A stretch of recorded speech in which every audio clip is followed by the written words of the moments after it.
안녕하세요. 오늘은 지난주에 이어서 데살로니가 후서를 좀 살펴보도록 하겠습니다. 데살로니가 후서의 저자는 분명히 사도 바울입니다. 두 가지를 통해서 알 수 있습니다. 데살로니가 후서 1장 1절에 보면은 바울과 실로아노와 디모데가 하나님 우리 아버지와 주 예수 그리스도 안에 있는 데살로니가 사람의 교회에 편지를 씁니다라고 분명히 그렇게 이야기를 하고 있습니다.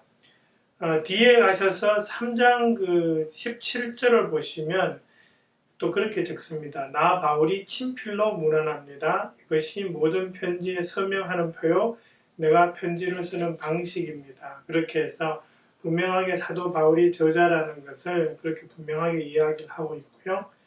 대상은 또 1장 1절에 나온 것처럼 데살로니가 사람의 교회, 데살로니가 교회입니다.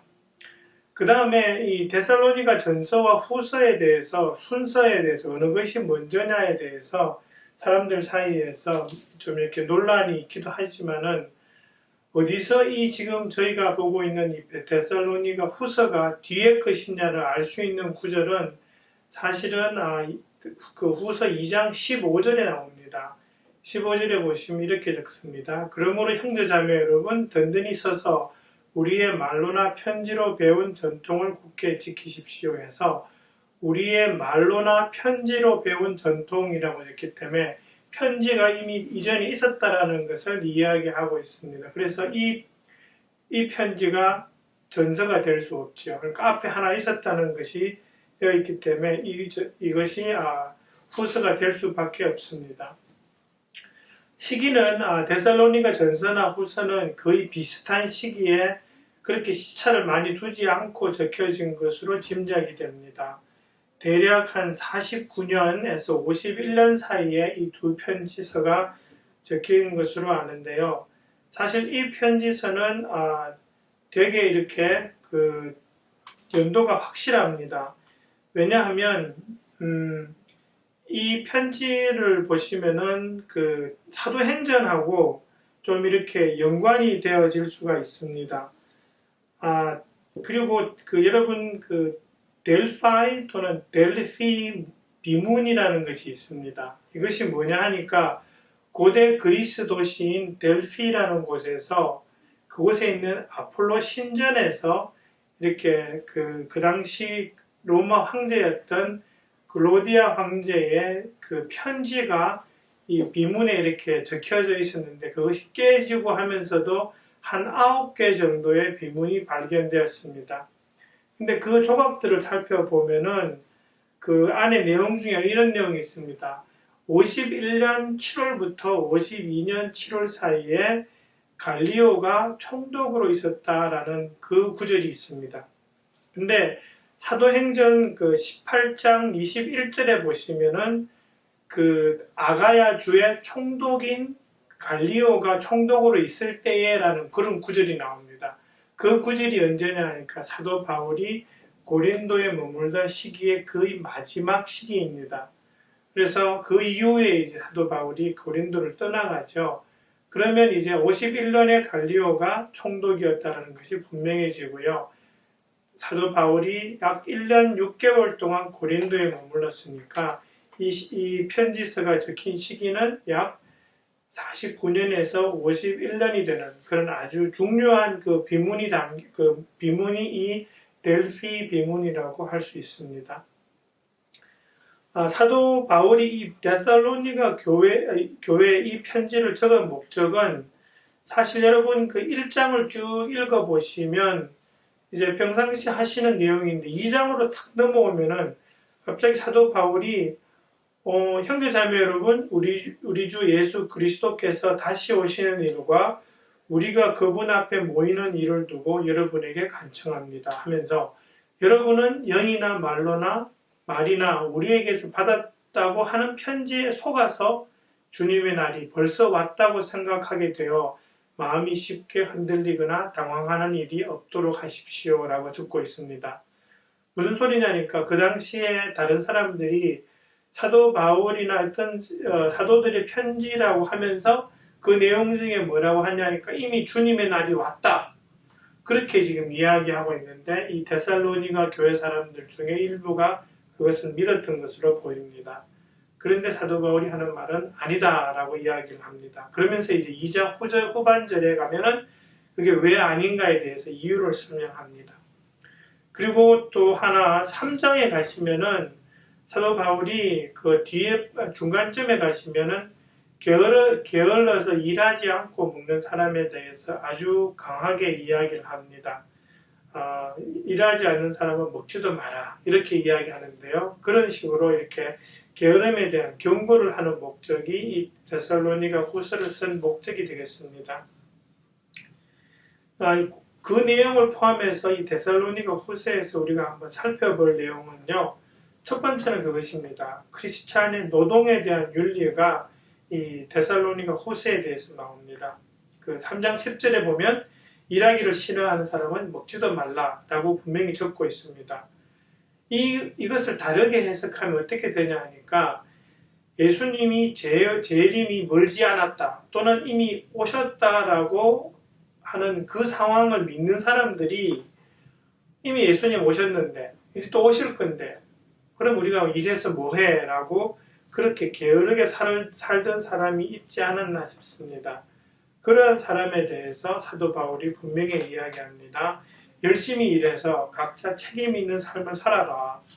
그러면서 하시는 말씀이 사도 바울이 이 고린도 사람들과 함께 있을 때 자신이 스스로 이렇게 일하고 벌어서 먹었던 그것을 기억하게 하면서 내가 그렇게 본을 보였다. 여러분들도 내가 보여준 그 본에 따라서 살아라 라고 그렇게 지금 크리스찬들의 노동에 대한 그 윤리를 이야기하고 있습니다. 또 하나 이제 이 고린도 후서에서 살펴볼 수 있는 내용은요. 그 종말론에 관한 이야기입니다. 그러니까 앞서서 말씀드린 것처럼 이 사람들 중에 이미 그리스도의 주님의 날이 왔다고 이렇게 속은 사람들이 있다고 그랬는데요. 이 종말론에서 주님의 날이라는 것은 한 3가지 개념으로 대충 생각해 볼 수 있습니다. 예수님이 재림하시는 그것이 포함이 되고요. 재림하시면 죽은 사람들이 부활하게 되고요. 그러면 모든 사람들이 예수님 앞에서 최후의 심판을 받아야만 합니다. 이 모든 것들이 포함되는 것이 주님의 날, the day of the Lord라고 그러죠. 그 날입니다. 그런데 그 날이 오기 전에 벌어지는 일들이 있다고 지금 사도 바울이 그 2장 3절 이후에서 이야기를 하고 있습니다. 2가지 일이 일어난다고 이야기를 합니다. 첫 번째는 믿음을 배신하는 사람들이 생긴다는 것입니다. 그러니까 배교자가 생긴다는 말씀을 하고요. 2번째는 불법자, 곧 멸망의 자식이 나타난다라고 이야기를 합니다. 이 불법자 또는 그 멸망의 자식은 적그리스도, 엔티크리스트라고 우리가 이야기할 수 있는 부분입니다. 그러면서 이제 아마 엔티크리스트에 대해서는 적그리스도에 대해서는 이 부분에서 아마 유일하게 자세하게 설명을 하시는 건데요.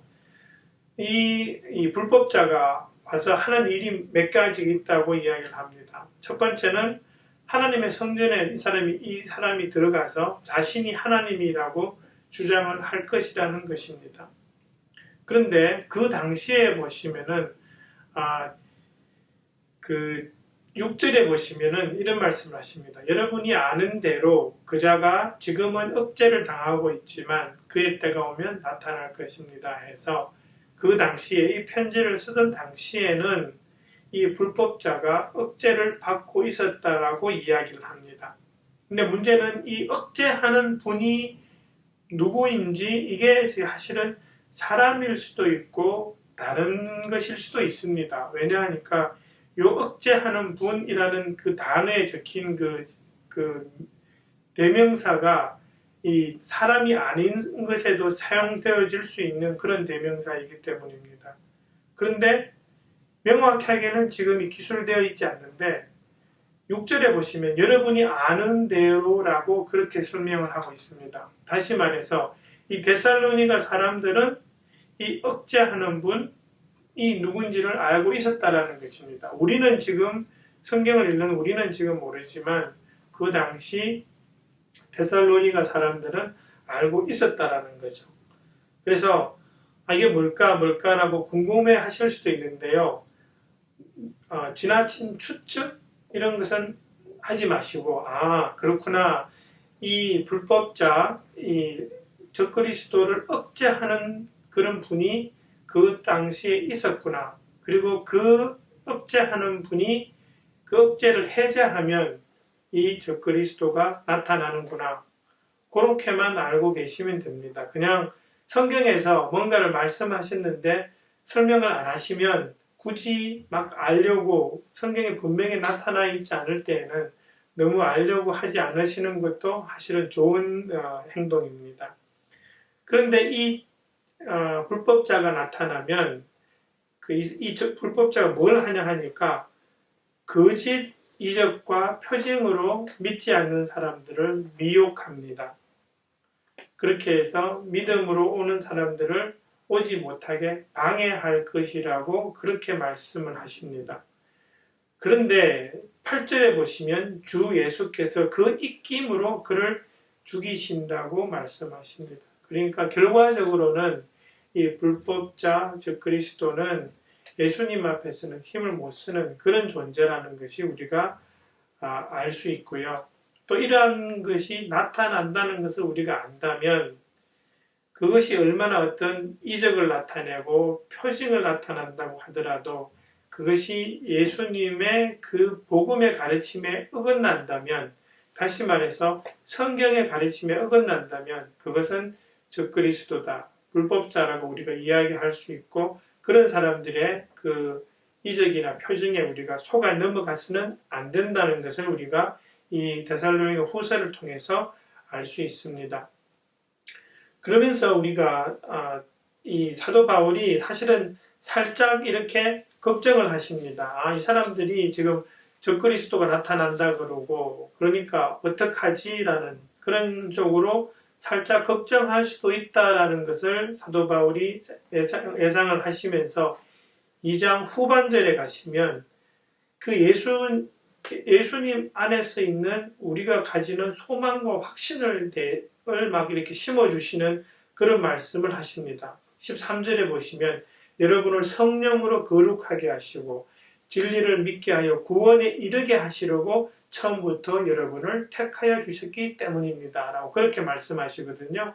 그러면서 그 14절에 보시면 우리 주 예수 그리스도의 영광을 얻게 하셨습니다 라고 하십니다. 우리가 받을 영광이 있다라는 것을 확신시켜 주시고 거기에 소망을 두라고 그렇게 이야기하십니다. 그러면서 혹시나 또 두려워할 사람들에게 이 사도 바울이 그 기도하시는 게 있어요. 6절, 17절을 보시면 그렇게 이야기하십니다. 우리를 사랑하시고 은혜로 영원한 위로와 선한 소망을 주시는 하나님 우리 아버지와 우리 주 예수 그리스도께서 친히 여러분의 마음을 격려하시고 모든 선한 일에 말에 굳세게 해주시기를 빕니다. 여러분, 이게 우리가 가져야 할 태도입니다.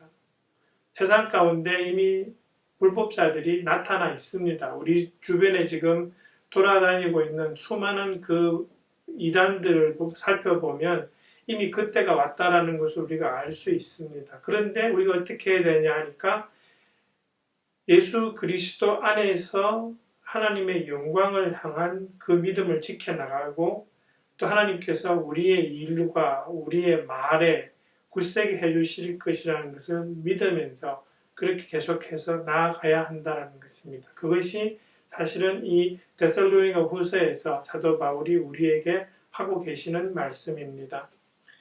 지난주에 이어서 연결되어지기 때문에 좀 짧을 텐데요. 여러분, 우리 목장 식구들과 함께 이렇게 살펴보시는 그런 시간 되시면 좋겠습니다.